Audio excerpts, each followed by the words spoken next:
Өте дәмді шығатын және жұп-жұмсақ болып пісетін пиделерді дайындайтын боламыз.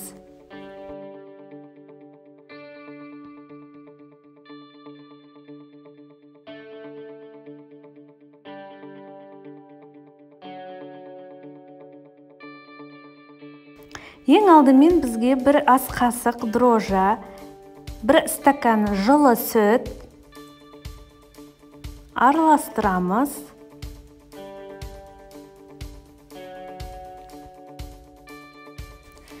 Тұз қосамыз. Және үстіне оливковое масланы қосатын боламыз.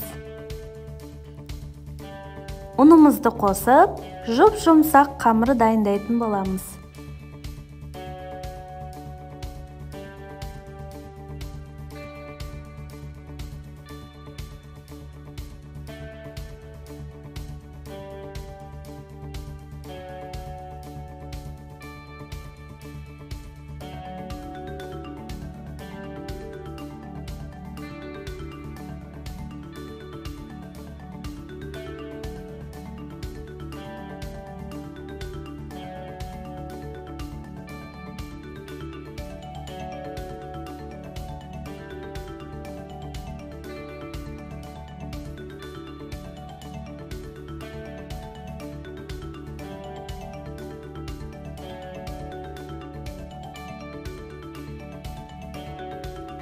Достар, қамырымыз дайын болды. Жұп-жұмсақ болуы қажет. Үстінен пакетімізді жабып, ашытатын боламыз.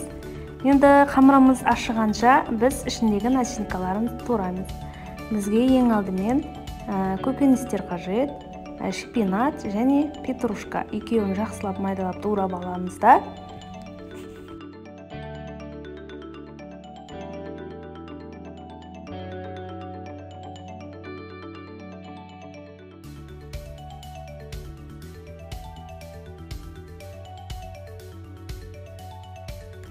Ыдысымызға салып, үстінен туралған сиыр еті болсын, қой еті болсын қосып жереміз. Екеуіне кішкене тұз қосып, жақсылап араластырамыз.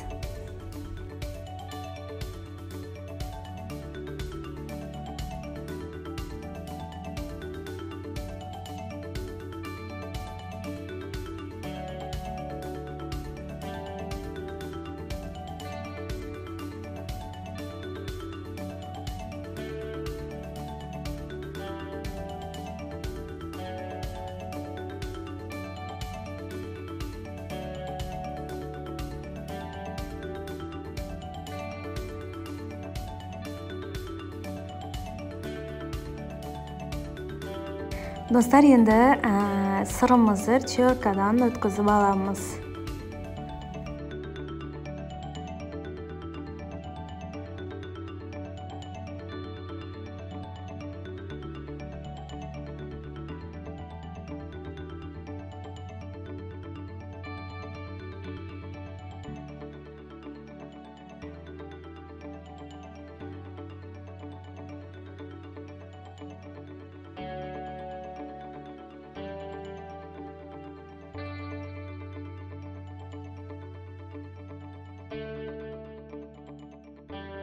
Міне достар, біздің қамырымызда жұп-жұмсақ болып ашып қапты. Енді оны алып, төртке бөлетін боламыз.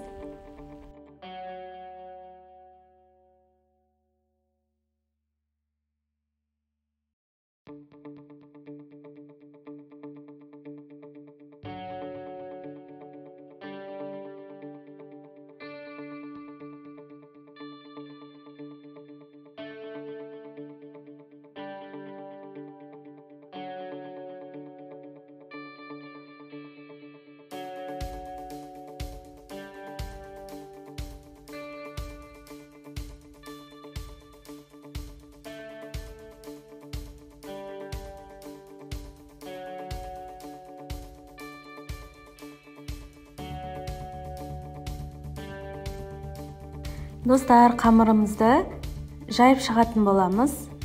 Видеодағыдай жайып шығасыздар, ұзынша етіп.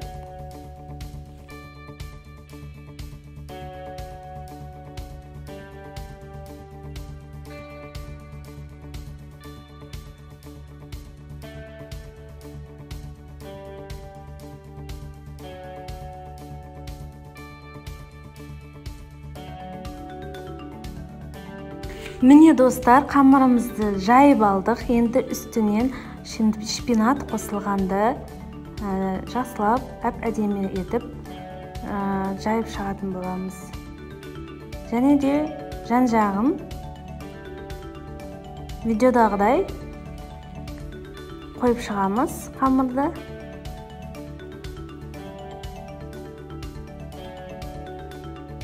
Міне достар, дайын болды. Үстін кішкене басып қоясыздар.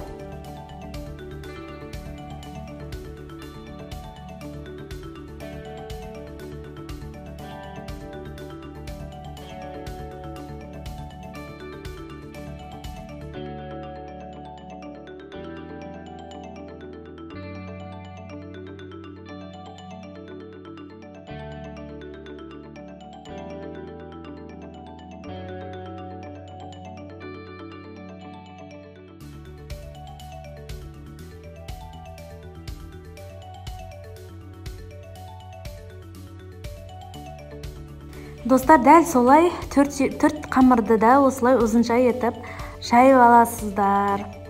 Енді екінші немізге сырды қосатын боламыз.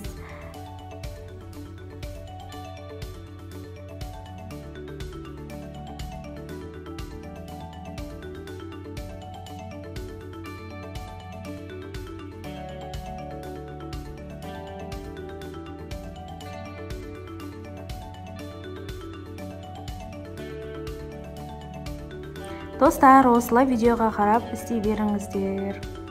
Жан-жағын кішкене басып қоясыздар. Менде 2 шпинатты, 2 сырлы пиделер болды. Сіздерде неше түрлі фарштан жасасаңыздар болады. Неше түрлі неден, тек қана сырдан, жұмыртқадан істесеңіздер болады. Мен осылай еттім. Бұл сіздерде осылай істеп көріңіздер, өте дәмді шығады екен.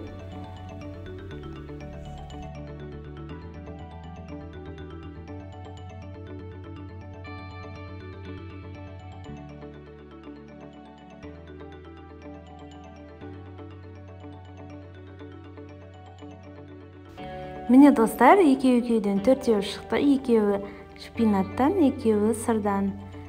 Қалған сырларымызды шпинаттың үстіне қойып шығатын боласыздар. Сосын үстінен жұмыртқаны жағып шығамыз. Қалған жұмыртқаны сырдың үстіне құйсаңыздар да болады, ол маңызды емес.